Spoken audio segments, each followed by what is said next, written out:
Hello everyone, story teller Shivani में आपका स्वागत है। आज हम बात करेंगे लिरिक के बारे में। तो इस वीडियो में हम लिरिक के ओरिजिन, म्यूज़िक, सब्जेक्ट मैटर और स्ट्रक्चर और at last in short what is lyric इस बारे में जानेंगे। तो चलिए शुरू करते हैं। ग्रीक सॉन्ग को दो पार्ट में डिवाइड किया गया था।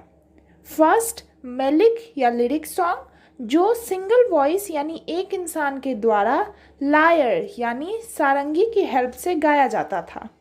और सेकंड कोरिक सॉन्ग, जिसमें कलेक्टिव सिंगिंग होती थी और इंस्ट्रूमेंटल म्यूज़िक की हेल्प ली जाती थी।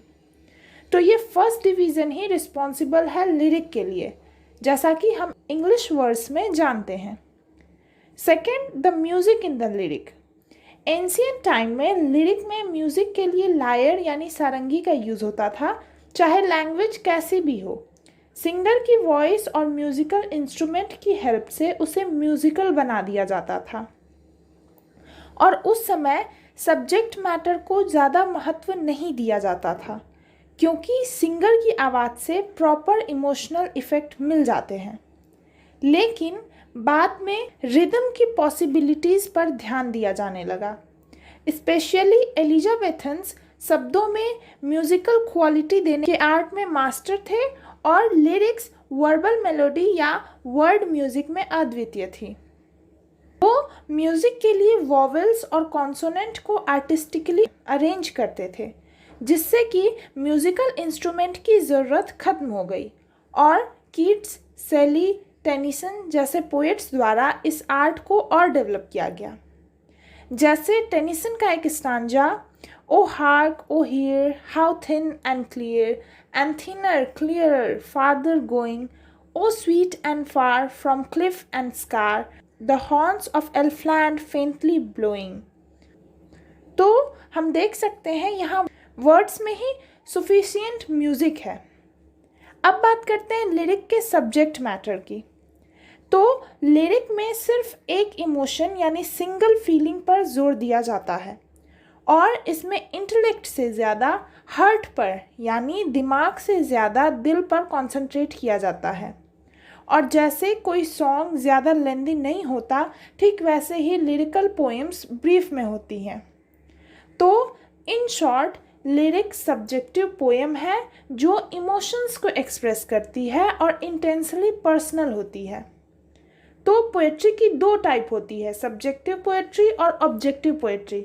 सब्जेक्टिव पोएट्री में पोएट अपने थॉट्स और फीलिंग्स को एक्सप्रेस करते हैं, जबकि ऑब्जेक्टिव पोएट्री में पोएट अपनी आसपास के एनवायरनमेंट या किसी इवेंट से प्रेरित होते हैं।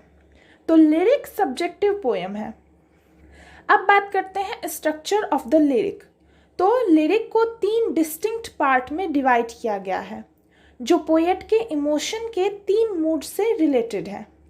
फर्स्ट पार्ट में उस इमोशन या सब्जेक्ट की बात होती है जिसके कारण पोएट की इमेजिनेशन वर्क करती है।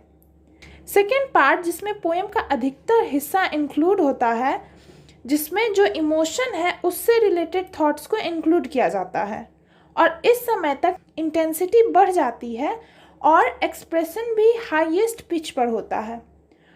और थर्ड और फाइनल पार्ट, जो कि फर्स्ट पार्ट जितना ही शॉर्ट होता है, इसमें पोएट वापस अपने इनिशियल मूड पर आ जाते हैं, द मूड ऑफ रीज़न, जो पूरे थॉट का रीज़न था। और थर्ड पार्ट जनरली इंटेलेक्चुअल होता है, जिसमें जजमेंट या समरी को सम्मिलित किया जाता है। तो ओवरऑल लिरिक में सिंगल इमोशन पर फोकस किया जाता है। ये एक म्यूज़िकल पोएम होती है जिसमें वर्ड म्यूज़िक एक इम्पॉर्टेंट एलिमेंट है।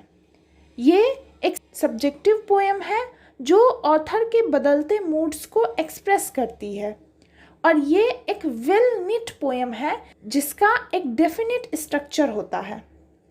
तो आई होप ये टॉपिक आपको अच्छे से समझ आ गया होगा। अगर वीडियो पसंद आई तो इसे लाइक और शेयर करें और चैनल को प्लीज़ सब्सक्राइब करिएगा। Thank you.